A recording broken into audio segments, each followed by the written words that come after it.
Former Tory Minister David Davies is calling for better legal protections for our soldiers. That's after a coroner ruled SAS soldiers who killed 4 IRA members in a 1992 ambush were not justified in their act. David has staunchly disagreed with the decision, calling it demonstrably wrong. And he joins us now. Morning, good to see you. Just explain to our viewers the context of this issue, because it is rather historical. Yeah, it's over 30 years ago, I mean, which is one of the reasons the coroner got it wrong. But it starts with intelligence that about 20 IRA people, men, were going to attack the Coal Island police station with basically an anti-aircraft gun, a huge machine gun. It fires bullets that big, all right, give you a sort of measure of it. So that was designed to cause a lot of damage. Designed to kill lots, and the damage it did, designed to kill lots of policemen. They just, the bullet goes right through, in the front wall, out the back wall.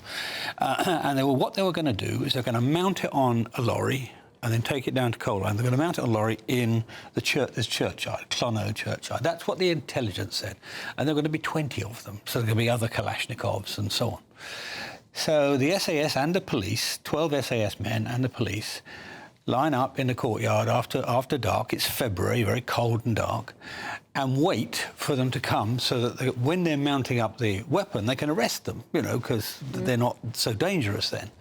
Instead, they do this somewhere else, and they go to Coal Island, about a mile and a half away and they fire 60 rounds from this thing. I mean, it fires at 600 to 1,200 rounds a minute, so it's quite fast. 60 rounds of this thing, lots of Kalashnikov rounds. And of course, you could hear and see this from the churchyard. I mean, intimidating thing to happen. Then they drive back, and we're talking about 10:30, 11 at night now, and they fire some more rounds from Kalashnikovs at some other point, as they're going past a dead IRA man's house. But nobody knows this in the churchyard. They turn up in the churchyard, the lorry turns up, the machine gun's mounted with a man behind it, right? And they don't know where the other 3, 4, 5 cars are with the rest of the 20. And so what the judge is saying is I should have stood up and said, "Excuse me, gentlemen, you're under arrest." Well, that would be a personal death sentence. I mean, this thing could have wiped out the dozen soldiers in 5 seconds, And, of course, they don't know where anybody else is with the other weapons. There were other weapons there. So they stand up and they attack the lorry. They've got to take out the main threat. It's a standard military approach, really. And it's all done under tight legal control. There are policemen there watching them when this is going on. The end result, the evidence, the other cars, one of them at least was set fire to make sure it destroyed the evidence in it. We think there was a machine gun in that one. And the end result is that the Director of Public Prosecutions spends 6 months investigating, including interviewing the people in command.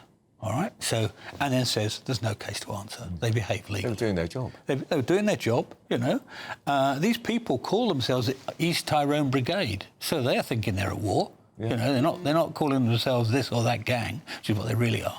And bear in mind when they arrive back, they've already they think they've killed a lot of policemen. They're would-be murderers, right? And they're hyped up. These people are 20, 21, 22. They're hyped up from all of this noise and attack. And so to suggest that you could somehow peacefully arrest them under those circumstances, it's mindless, frankly. Using the internet without a VPN, a virtual private network, is a bit like taking to the road without car insurance. All it takes is one unlucky moment to cost you a lot of cash. This video's sponsor is Private Internet Access. They are the VPN to help keep you safe. Click the link in the description below to find out why over 30 million people have downloaded PIA to protect themselves online. A virtual private network is an app that hides your IP address and helps keep your data private. When you're browsing the internet at home, you give up a large amount of data to businesses, to shops, and indeed to social media giants too. Hackers have the ability to steal your personal data with ease, including sensitive information such as passwords, keystrokes, and even your personal photos. Private Internet Access helps protect your personal data by encrypting your internet connection to keep your data out of the hands of cyber criminals. And it's not just hackers either to be concerned about. Information can be censored too. When Canada passed their C18 bill, social media giants decided to ban news content on their platforms. But PIA can protect your ability to consume the news and content you love. Private internet access is available for Windows users, Mac OS, Android, Linux, iOS, and you can use one PIA subscription to protect an unlimited amount of devices. And we've got a huge GB News discount for you too. Click the link in this video's description and you'll get a massive 83% off PIA. That's under £2 a month, the price of a coffee, and you'll get an extra 4 months completely free on top. Also, there's a 30-day money-back guarantee too. Visit piavpn.com/GB News to start protecting yourself digitally today. Why is this being discussed now, David? Well, because what's happening is Sinn Féin in particular in Northern Ireland, I'm trying to rewrite history, and they're encouraging the families, you can understand why, to bring inquests to find out what happened to their relatives. Of course, they're not bringing the inquest for the 1,000+ people who the IRA killed, right, or the UVF and so on. A couple of thousand people, I think, in total died. No, they're not pursuing them. They're all protected by Tony Blair's letters of comfort. Do you remember the letters just of comfort? remind people that was when he was trying to get the Northern Ireland peace talks. And you know, you can understand it. I don't criticise him for this, frankly. You want to bring this war to an end. They were losing the war anyway. The IRA were losing. They were running out of money, something I did, you may remember at the time, and so they were ready for a deal. And in order to close the deal, he said, "Well, we will not prosecute anybody." So everybody in prison's let out.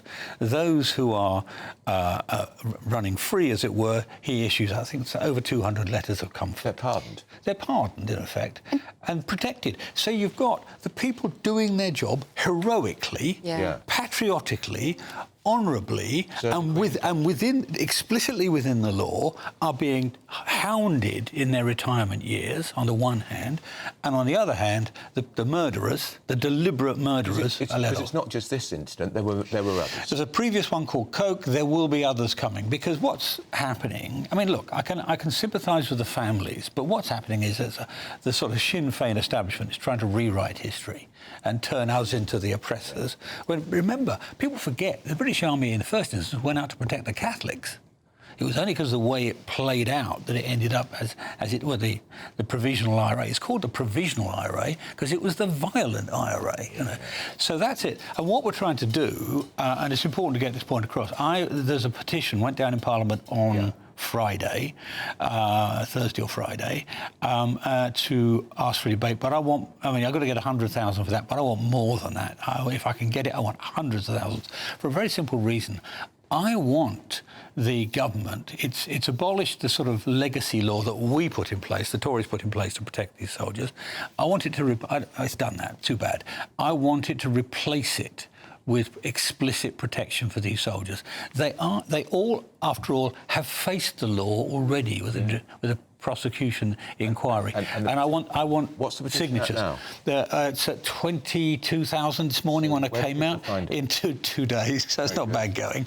But on my Twitter feed, there'll be the address, you know, the sort of internet address you go to, and I'll send you the internet address as well, so you can publicise it, because you know, and bear in mind there are 2 million soldiers, retired soldiers in the UK. Hundreds of thousands of them served Northern Ireland. Anybody who fired a gun will now feel at risk. And they shouldn't. They absolutely shouldn't. These are decent people who served our country. Yeah, and I think the public mood is to protect our soldiers and our police officers, actually. Why would anybody join the army? Well, that's the other problem. I know young soldiers are worrying. I know from what we've heard, Hereford and elsewhere, worrying, you know, when they go off, as they do all the time, because we've got other operations. When they go off to fight for their country, I mean, they think to themselves, do I have to take my lawyer with me? Yeah, exactly. That's not a world we want to live in. David Davis, always good to see you, as always. Pleasure.